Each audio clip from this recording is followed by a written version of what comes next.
ভারত আমাদের সাথে যুদ্ধ করতে চায়। আমি বলবো থোড়াই কি আর করি ভারতকে। ভারত আমাদের সাথে যুদ্ধ কোনোদিন করবে না।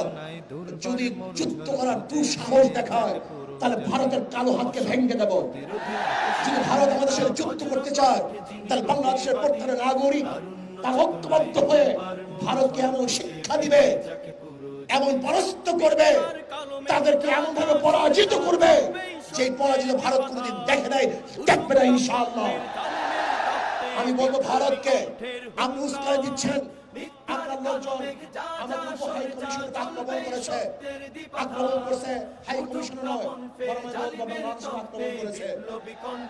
ভারত আমাদের পতাকাকে অপমান করেছে। আমি বলবো ভারতে বাংলাদেশের পতাকা অপমান হয় নাই, গোটা বাংলাদেশ অপমান করেছে। ভারতে আমাদের হাই কমিশনের মানুষকে আক্রমণ করেছে, অ্যাসাল্ট করেছে।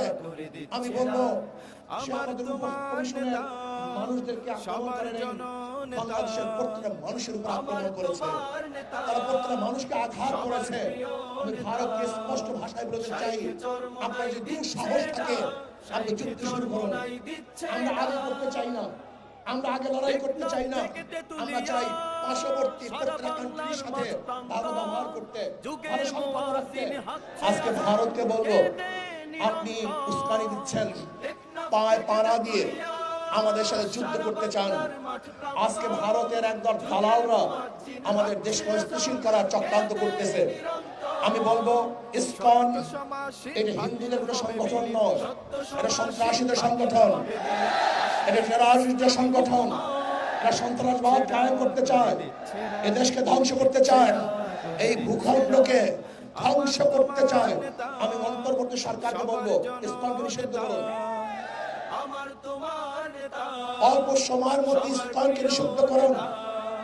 আর ভারতকে বলবো আপনি আমাদের সাথে যুদ্ধ করতে চান, ভারত কোনদিনই আমাদের সাথে বন্ধুত্ব পরিচয় দিতে পারে নাই। ভারত সে দেশের সংখ্যালঘুদের উপরে ভালো ব্যবহার করতে পারে নাই, তাদের সাথে ভালো আচরণ করতে পারে নাই, তাদের সাথে বৈষম্য দূর করতে পারে নাই। আপনারা শুনেছেন ভারতের মধ্যে বাবরি মসজিদকে ভেঙে দেওয়া হয়েছিল, হাতে বহু মুসলিমদের হত্যা করা হয়েছে। আপনারা দেখেছেন কর্ণাটকে আমার বোন বোরখা পরে কলেজে যাওয়ার কারণে অপমান করা হয়েছে। আপনারা দেখেছেন হাজারো বোনদেরকে ভারতে ধর্ষণ করা হয়েছে। সেখানে সংখ্যালঘুরা ভারতের মধ্যে পার্সেন্টেজ অনুযায়ী এখনো চাকরি পাচ্ছে না। যেখানে মুসলমানদের পার্সেন্টেজ 25-30-এর উপরে, সেখানে চাকরির হার মাত্র 1%। অথচ বাংলাদেশের সংখ্যালঘুদের হার কত আর চাকরির হার কত আপনি জানেন? 37% আজকে সংখ্যালঘুদের চাকরি, 37%। আমাদের মুসলমানদের চেয়েও তাদের চাকরির পার্সেন্টেজ অনেক বেশি।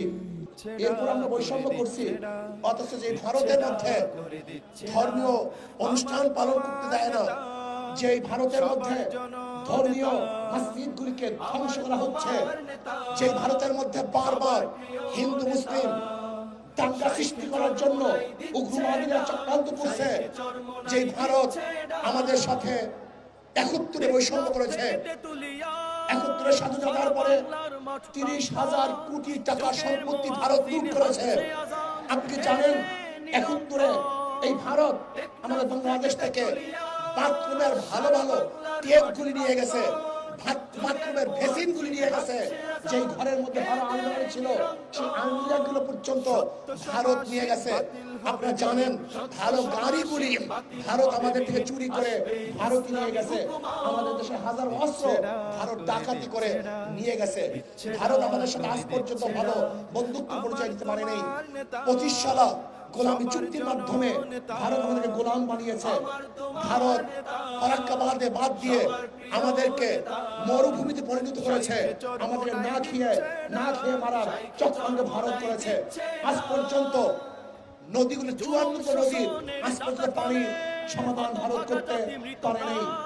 দেখেন ইসকনকে নিয়ে আজকে ভারত আমাদের খাদ্য বন্ধ করে দিয়েছে, আমাদের সাথে তারা বাণিজ্য করবে না। চিকিৎসাও বন্ধ করে দিয়েছে, তারা আমাদের চিকিৎসা করবে না। আমাকে কালকে প্রশ্ন করেছে ভারত যদি চিকিৎসা বন্ধ করে দেয় আমাদের অবস্থা কি হবে? আমি বলছি খুব ভালো হবে, আমাদের দেশে ভালো ভালো হসপিটাল আমরা নির্মাণ করবো। ভারত যদি চিকিৎসা বন্ধ করে দেয় আমাদের দেশে হাজারো ভালো ভালো ডাক্তার আমরা তৈরি করব। ভারত যদি খাদ্য বন্ধ করে দেয়, আমাদের বাংলাদেশের প্রত্যেকটা মানুষ আমরা কৃষক হয়ে যাব। আমি নিজেও কৃষক হয়ে যাব। বাংলাদেশের 1 ইঞ্চি মাটি খালি থাকবে না যেখানে কৃষি করা হবে না। ভারত যদি আমাদের পানি বন্ধ করে দেয়, তাহলে আমরা তাদের সাথে যুদ্ধ করে আমাদের ন্যায্য অধিকার আমরা আদায় করব।